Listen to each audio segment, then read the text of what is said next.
No programa Infância em Foco de hoje, eu receberei duas profissionais para conversar com a gente sobre o manejo lúdico das refeições e os fatores emocionais na alimentação infantil. Vamos aproveitar esse momento para tirar todas as nossas dúvidas relacionadas aos desafios que nós enfrentamos na alimentação infantil. Então fica aí que a gente já volta.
Os acidentes e a morte não tiram férias.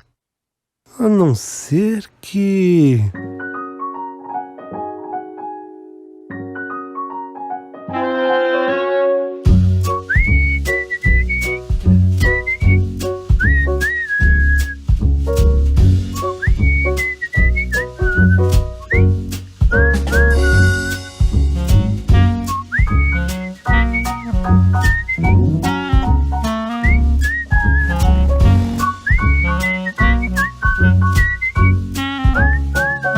Trânsito, dê férias para a morte.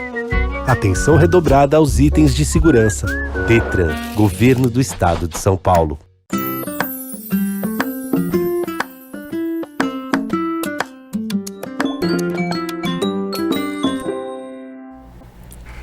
Está começando mais um programa Infância em Foco. Você aí de casa pode chegar, seja muito bem-vindo, muito bem-vinda. Eu sou Mara Camargo, apresento este programa orgulhosamente e deixa eu ver se eu adivinho. Você, pai, mãe, avós, enfrentam problemas na alimentação da sua criança, do seu neto, do seu filho? Se a resposta for sim, então esse programa é para você, porque agora eu vou receber as minhas convidadas para nos ajudar nesse assunto e nós vamos aprender com elas hoje tudo sobre o manejo lúdico das refeições e os aspectos emocionais na alimentação infantil. Para isso, eu trago agora a Eduarda Brucieri Ribeiro, que é psicóloga escolar e clínica. Eduarda, seja muito bem-vinda ao programa. Muito obrigada. Aliás, bem-vinda novamente, né? Isso. A Eduarda, eu já tô íntima dela, então é Duda. Isso. Duda novamente aqui no programa. E hoje eu estou pela primeira vez com a Suelen, que é nutricionista. Suelen, seja muito bem-vinda. Muito obrigada, é um prazer estar aqui. A Suelen, que é nutricionista materno-infantil e vai nos ajudar aqui nesse tema de hoje. Então, eu já começo, Suelen, te fazendo essa pergunta do que é, afinal, que hoje, como nós vamos falar sobre o manejo lúdico das refeições, explica pra gente melhor o que é isso, o manejo lúdico das refeições. O manejo lúdico das refeições nada mais que é a gente entender a criança como um ser humano. E muitas vezes a gente tem uma dificuldade em relação a isso, de entender o processo da criança, é um mundo novo para ela, então ela está aprendendo tudo. Então o manejo lúdico é a gente tentar trazer uma forma divertida nas brincadeiras para o momento da refeição, para ela conseguir levar isso ao longo da vida e ter bons hábitos alimentares, trazendo as brincadeiras que ela gosta de fazer e ser de uma forma bem lúdica e criativa para trazer curiosidade para a criança no momento das refeições, independente se é no contexto familiar, se a criança come junto com a família, ou mesmo se a criança come sozinha, a gente conseguir introduzir as brincadeiras, personagens, diversão no momento das refeições. E isso a gente pode começar a adotar a partir de qual idade? Desde a introdução? Desde a introdução alimentar. Eu sempre falo que é uma coisa que a criança vendo o adulto ali ajudando no momento da refeição, o adulto sempre sorrindo, brincando, é um momento divertido, para a criança não levar isso como, nossa, eu estou forçando algo, é uma coisa natural que a gente precisa se alimentar. Então, nada mais do que justo da gente aprender de uma forma leve e divertida isso. Então, desde o começo da introdução alimentar, pode ser feito com brincadeiras, com um sorriso no rosto, descontração em relação aos pais ou cuidadores que vão cuidar da criança no momento da introdução alimentar, mas pode ser feito desde o começo. E no aspecto emocional, Eduarda, por que esse manejo lúdico ele é importante? O que influencia para as crianças no aspecto emocional? Como é um hábito, né, para o resto da vida, então a gente acredita que seja muito importante, que seja prazeroso para a criança, né, e que ela tenha, assim, na simplicidade mesmo, na condução da hora da refeição, que ela tenha essa autonomia, né, para conseguir experimentar os alimentos, né? Inicialmente eles colocam a mão e está tudo bem, né? Eles precisam entender a textura, a temperatura, e gradativamente aquele momento ser um momento prazeroso para eles, porque normalmente eles são interrompidos, né, de alguma atividade para ter que sentar à mesa. E demora um tempo, né, até começar a se ambientalizar com tudo aquilo. Pratinho, talher, esperar o tempo, né, de comer toda a comida para depois sair da mesa. Então, isso traz um hábito, né, para nossa vida, o sentar à mesa, o estar em família e o poder observar também os adultos, né, que estão comendo. Como a gente sempre fala, eles são muito observadores, né, e eles aprendem assim, observando também o adulto, o amiguinho na escola, né, se alimentando. Então, traz segurança, né, para a criança poder experimentar o novo. É um momento novo. Também é um momento assim de muito afeto, que estamos juntos, partilhando. Então, traz hábitos saudáveis, né, como a Suelen colocou. E de fato eles nos modelam, né? Às vezes a gente se pergunta, depois de uma certa idade, nossa, mas meu filho só gosta de comer na frente da TV, meu filho não para comer, mas e em casa, como que tá? Será que a gente consegue se sentar à mesa para fazer uma refeição digna com a família, ter esse momento que você trouxe, que é tão importante, que é um momento de afeto, o momento da refeição também? Ou será que a gente sai na correria, no café da manhã, pega ali um pão de queijo, já sai comendo, pega uma fruta, sai comendo, e isso tem uma relação direta depois com a relação das crianças com a alimentação também? Sim, tem uma relação direta até com a questão da concentração, né? Então, esse momento do sentar à mesa, do esperar, né, o seu momento, esperar concluir a refeição, né, ter atenção no que você está comendo. A gente sabe que muitas crianças hoje, né, estão com muitos compromissos, muito aceleradas, e aí, de certa forma, é tudo muito rápido. Então, o esperar, o ficar sentado é muito difícil, mas é um treino importante, né, porque nós precisaremos ao longo da nossa vida, né, sentar, esperar, observar o que a gente está fazendo, comendo, e a tela, a televisão, ela tira esse foco, né, tira o foco da alimentação, tira o foco do que você está fazendo, tira o foco desse contato olho no olho com quem está à mesa com você. Se é só a mãe que consegue, ou só o pai, ou só a avó, né? Se uma pessoa da família conseguir esse momento, uma refeição por dia já é importante, né? Porque a gente entende também a rotina da família, muito corrida, mas uma refeição por dia é muito importante para ter essa troca. Essa troca e esse momento de parar o que estamos fazendo, todas as atividades, a correria do dia a dia, e aí sentar à mesa, né? Para ter esse hábito. E desde pequenininho, como a Suelen colocou. No pequenininho fica um pouquinho no colo, depois fica no cadeirão, né? Depois adapta uma mesinha menor, mas é importante que ele tenha essa referência do estar à mesa. Da importância desse momento da refeição. Isso. E você trouxe algo importante, Duda, que até me levantou uma pergunta que eu quero fazer para a Suelen, relacionado a isso que a Duda trouxe, Suelen, da importância da criança ver o alimento, dela ter esse contato mais próximo, né? Dela observar o que ela está comendo, o que está no prato dela, ela sentir a textura, ver as cores. Qual a importância disso na alimentação da criança? A criança, ela precisa ver os alimentos de forma individual no prato.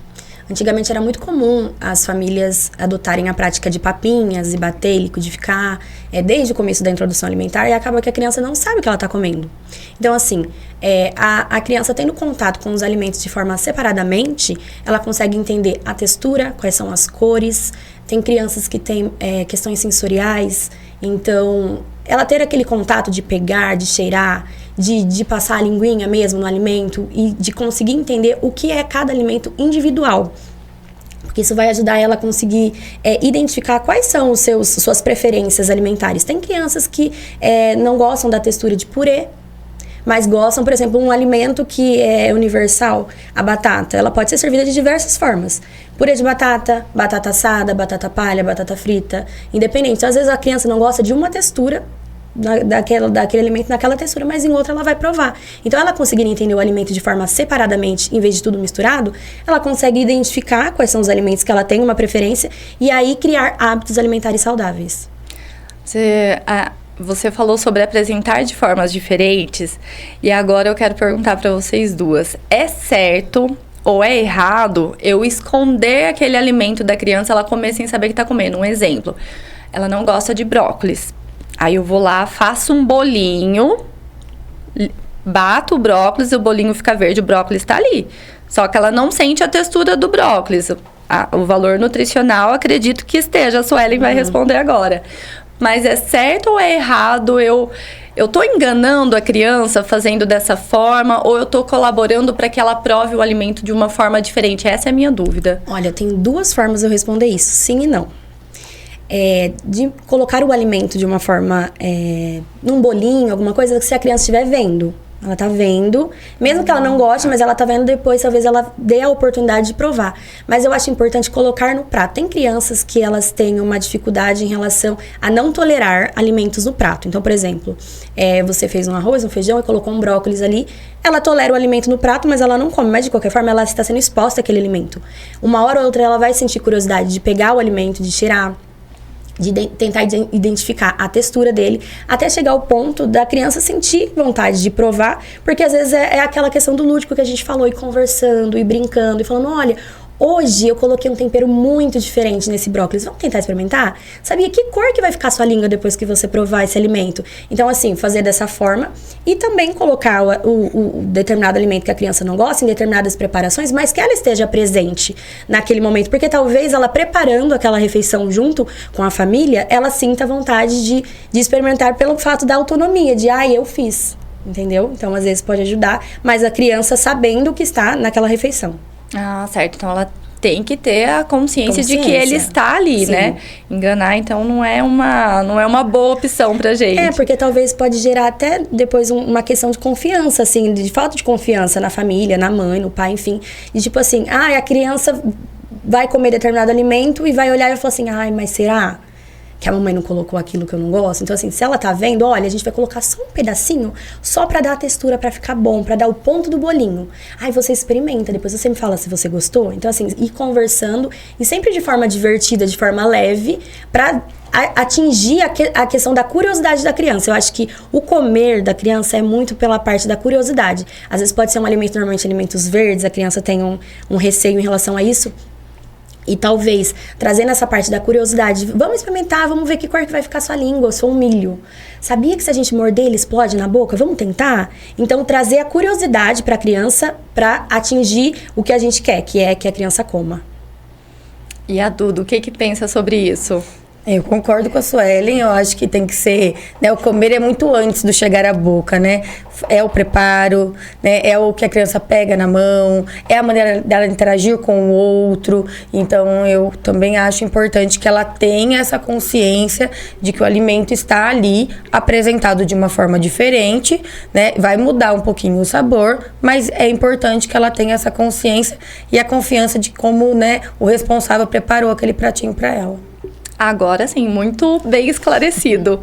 Meninas, eu quero entender na prática como que funciona. Vocês vão me ensinar a montar o pratinho do meu filho daqui pra frente de forma lúdica.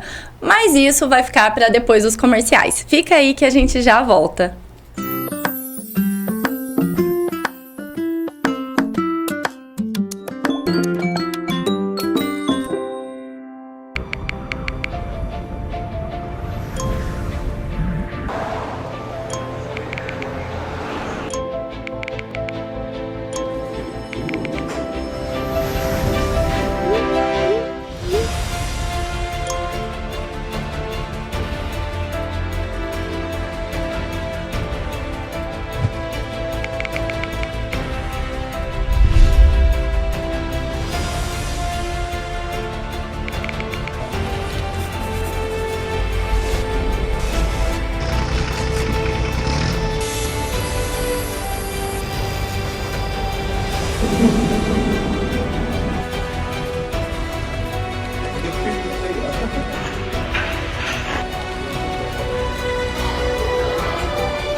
Os acidentes e a morte não tiram férias. A não ser que...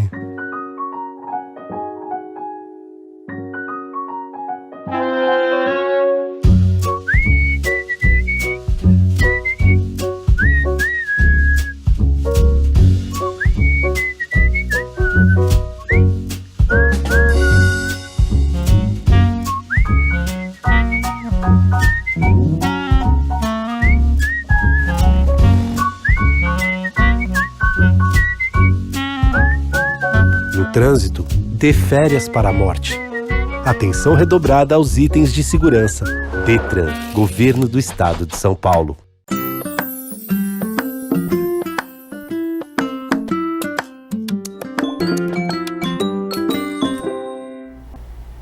Voltamos para continuar o nosso bate-papo sobre o manejo lúdico das refeições e como que isso influencia nos aspectos emocionais na alimentação infantil.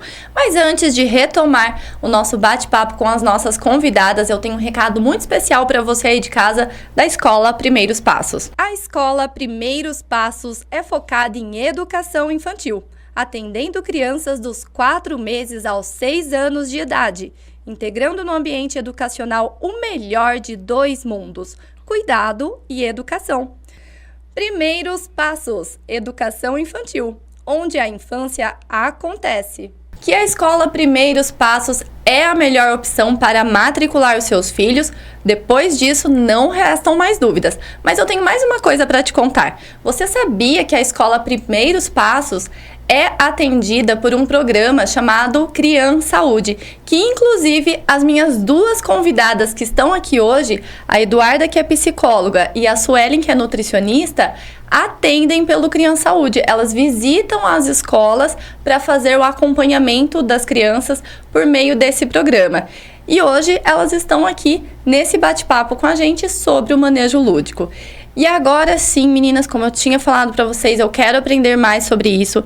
Então, expliquem para mim na prática, principalmente a Suelen, que vai começar aqui agora com essa orientação pra gente de como que a gente pode transformar a alimentação das crianças em algo mais divertido pelo manejo lúdico. O que a gente pode fazer de diferente por elas? A gente pode tentar trazer, no momento da montagem do prato, cenários diferentes. Então, conversar com a criança, olha, hoje a gente vai fazer um prato muito diferente. Pode ser uma coisa que tem na alimentação, que é o padrão normalmente da família em casa, arroz, feijão, alface, carne, mas a montagem do prato pode ser de forma divertida. Talvez colocar o arroz num potinho e desenformar no prato, colocar um tomatinho cortadinho no meio para ser a boquinha, um feijãozinho para fazer os olhinhos, o alface em volta para fazer um palhacinho. Se for uma saladinha de cenoura, dá para colocar em cima e aí consegue montar um pratinho em forma de palhacinho. Ou às vezes, se for em questão de frutinha, montar com várias frutinhas um arco-íris de frutas no pratinho. Então, trazer isso de ser divertido, de ser diferente, da criança conseguir enxergar no prato um desenho, algo que chame a atenção. E aí, traz aquilo que eu falei pra você, da questão da curiosidade do provar. E nisso a gente consegue inserir, talvez, algum alimento que a criança não coma, que a criança não goste. Mas, talvez, naquele cenário de montagem do prato, de ser de uma forma diferente, uma forma colorida, uma forma lúdica, a criança tem a curiosidade de experimentar estando inserido naquele prato. Inclusive, a gente pode fingir ser um personagem, por exemplo. Eu brinco muito com o meu filho, às vezes ele tá lá resistente, não quer comer. E aí tem uma historinha que eu sempre conto pra ele, que ele adora, que é uma história do jacaré. E aí quando eu vejo que ele tá muito resistente, não quer comer, eu falo, filho, se você não comer, o jacaré vem e come, quer ver? Aí eu finjo que sou o jacaré. E aí ele pega na pressa pra eu não comer, né, pro jacaré não comer na frente dele, ele vai e come. Então a pergunta é, eu tô traumatizando a criança? Ou eu tô brincando com ele, eu tô fazendo certo?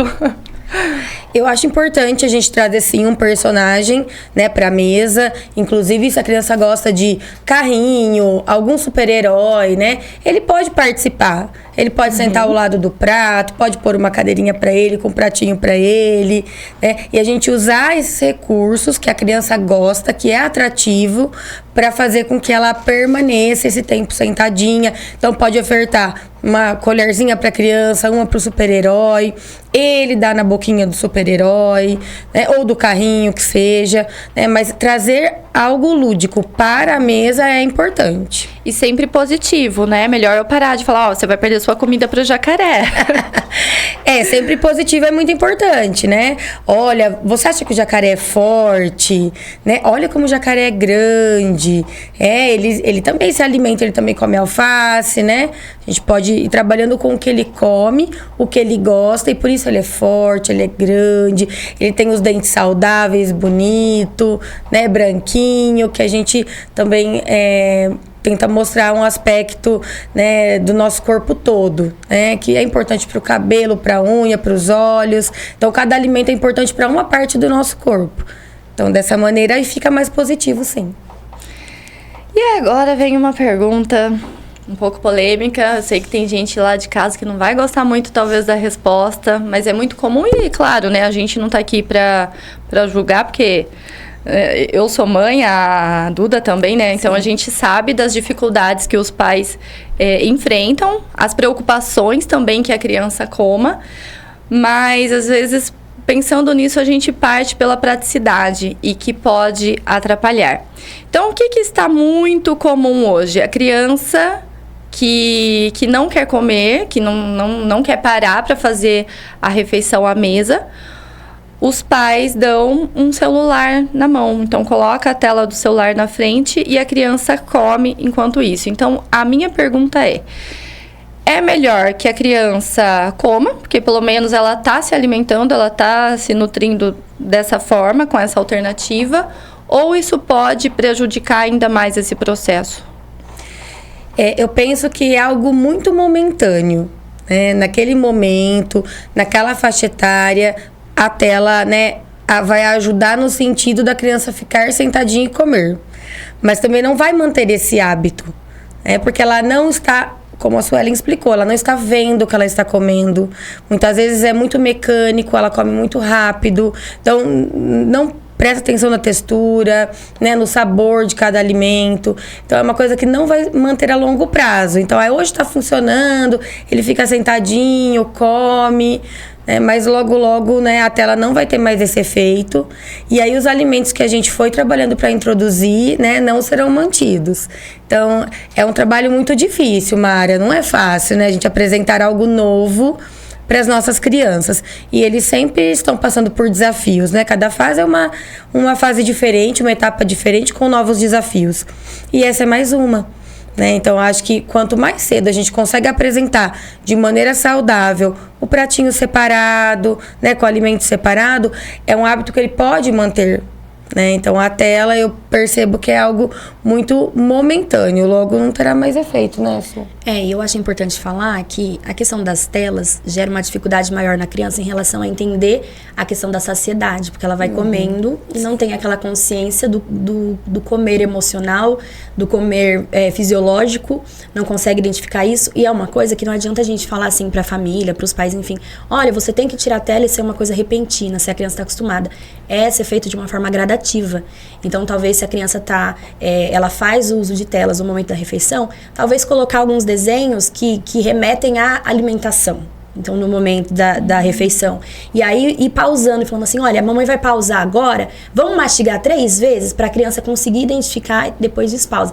E fazendo isso de forma gradativa até a criança conseguir sentar à mesa junto com a família e consumir a refeição sem uso de telas, independente se é TV, se é tablet, se é celular, e se desprender disso, mas é de uma forma gradativa, né? A família tem que ter paciência e ir trabalhando isso junto com a criança dia a dia. Nossa, adorei a dica.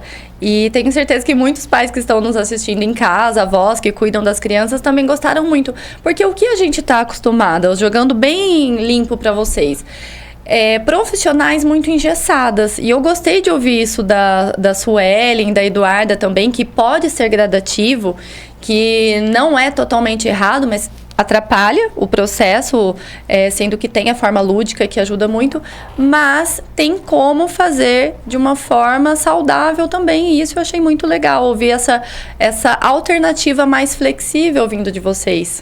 Porque muitas vezes, Mara, é um hábito da família, né? A televisão ligada. Então é um hábito do adulto também.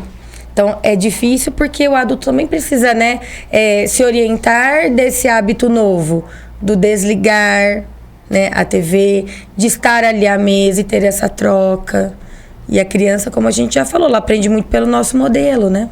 Realmente, quando eu passei pela consulta de introdução alimentar com a pediatra do meu filho, ela até me falou, no começo você vai preparar alguns alimentos exclusivos para ele, mas não tem muito o que fazer, ele vai seguir os hábitos da família. Sim. Porque na vida de hoje, naquela correria do dia a dia, ninguém tem tempo para preparar 2 refeições, preparar a refeição do adulto, a refeição da criança. Então a criança, consequentemente, vai acabar comendo, tendo os hábitos alimentares da família, vai modelar o que os pais comem, que é o que está fácil, o que está acessível à mesa. Então, o que a gente precisou fazer?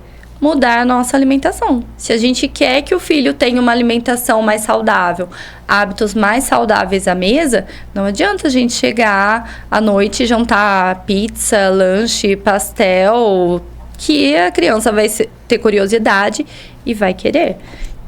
O que eu sempre falo é que crianças são esponjas, então assim, tudo eles absorvem. Então, por que não dar um bom exemplo para a criança, independente se é no momento da refeição, mas no geral mesmo. A criança, ela observa muito o que os pais fazem, o que a família faz. Então, se a família tem o hábito de ficar muito no celular, a criança vai seguir o mesmo padrão. Se a família não come, não senta à mesa, come cada um na sala, cada um no seu quarto, a criança vai seguir isso. Então, assim, um bom exemplo familiar em relação a tudo isso traz hábitos alimentares saudáveis, porque a criança tá vendo que a mãe, que o pai tá sentado na mesa, que estão comendo, que não estão fazendo uso de telas, que tá todo mundo num momento de diversão, contando como foi o dia, trazer isso num momento, assim, da refeição mesmo, sempre de forma muito divertida, nada de briga no momento de obrigar a criança. Eu acho que é importante a gente entender que a criança é um ser humano, e que tem dia que a gente pode gostar de algum alimento, mas tem dia que a gente não vai querer comer ele, e a criança também, então a gente respeitar. É claro que a gente tem que incentivar, a criança provar e tudo mais, mas respeitar quando a criança fala, não, eu não quero, eu não gosto desse alimento, e foi o que eu falei. Às vezes é um alimento que a criança não gosta daquela apresentação, mas de uma outra forma a criança vai conseguir comer, né? Então a criança observa muito isso em relação ao contexto familiar, observa como que é a dinâmica da família e vai seguir um padrão. Então, por que não dar exemplos positivos nesse sentido? E na sua explicação, você trouxe uma coisa importante que eu até gostaria de conversar sobre isso com vocês, que é o terrorismo alimentar. que é a insistência, o grito, vai comer sim, porque se não comer não vai brincar lá fora. Porque senão começa a colocar umas condicionais na criança e brigar, aquilo eu imagino que só dificulta, torna traumático, né, esse momento da alimentação. E acaba acontecendo, consequentemente, da criança ter uma aversão a certos tipos de alimentos. Como que vocês lidam com isso quando a criança mostra que ela tem um fator emocional muito negativo relacionado a certos tipos de alimentos? E como que a gente pode identificar isso, né? Aquele alimento que não adianta mais insistir, porque realmente faz mal para a criança colocar aquilo à frente dela. Eu acho que a primeira questão é o comportamento do adulto, né? Muitas vezes nós já chegamos para aquele momento tenso, né? Preocupado, porque o nosso objetivo é que ela coma. Então, aí começam as trocas, né? Ah, se não comer, não tem sobremesa. Se não comer, não vai brincar. Então, a criança não pode fazer pela consequência, né? E sim pela importância desse momento e desse hábito saudável. Então, o interessante é sempre motivá-la, né? Acho que a palavra é motivar, incentivar. Então, às vezes nós estamos num dia mais desafiante para nós, né? Pedir às vezes para o companheiro, para alguém fazer esse momento, porque é um momento que deve ser prazeroso, né? Não algo que realmente fique muito aversivo para a criança e que ela não queira, né, experimentar, não queira, né, sentar. Então, não fazer pela troca, mas pela importância que é, né, a alimentação. Perfeito. E a questão que você falou do trauma também é muito isso, né? Gera um trauma na criança a longo prazo, de ficar obrigando, você não vai levantar da mesa enquanto você não comer. Então, às vezes a gente entender quais são os comportamentos da criança e conseguir tentar entender a criança. Por que será que ela não gosta de determinado alimento? Será que é a textura? Será que é a temperatura? Será que é a forma que foi apresentada? A gente conseguir olhar a criança como um todo pra gente conseguir identificar por que a criança tá tendo aversão àquele alimento. E se for uma coisa que realmente a criança não gosta daquele alimento, a gente respeitar e não forçar. E é uma coisa que, assim, pra gente conseguir identificar que a gente não gosta de um alimento, a gente tem que provar ele 27 vezes. Mas, assim, para uma criança é difícil isso. Por isso que eu falei da questão de apresentar de diversas formas. Então, uma fruta, às vezes a criança não gosta da fruta, mas ela gosta do suco, mas ela gosta de um picolé. Às vezes ela gosta de um bolo que tem a fruta, de um bolinho, de uma sobremesa. Então, assim, a gente conseguir identificar isso e trazer dessa forma mais leve para a criança, para não ser no momento da refeição algo por obrigação, algo que tem briga, que tem grito, porque não vai resolver, pelo contrário. Vai traumatizar a criança e ela vai ter medo no momento da refeição. Porque vai gerar um trauma no sentido, nossa, eu tenho que comer, e aí fica aquela tensão. E no momento desse não tem necessidade, porque é um momento que a gente precisa se alimentar. Então, por que não ser leve? E às vezes as famílias conseguirem identificar isso, entender e ter paciência, é um momento que tem que ter muita paciência. A criança, ela tá aprendendo. A gente tem uma consciência em relação a tudo, que se a gente derrubar um copo, ele vai quebrar. A criança não sabe. A gente tem que explicar, tem que ser com paciência, aos poucos, a gente conseguir fazer isso de forma leve com a criança. E você trouxe algo bem interessante, que é essa consciência de que nós adultos também existem alguns alimentos que a gente não gosta de forma alguma. E ninguém fica, ai, você não gosta, Duda, por que não? Come isso daqui. Mas eu não gosto, Mara, você vai comer sim. A gente não faz isso com o adulto, então por que com os nossos filhos? Fica aí uma reflexão pra gente. Sim. Meninas, foi uma conversa, sem dúvidas, muito construtiva e enriquecedora. Inclusive, gostei demais das dicas que vocês trouxeram aqui pra gente nesse programa de hoje. Quero agradecer mais uma vez, Duda, por você estar aqui com a gente, e Suelen, por você ter aceitado o convite. Eu que agradeço, foi um prazer. E vocês aí de casa, espero que tenham gostado desse programa, que foi maravilhoso, eu amei. E eu vejo você no próximo programa. Até lá!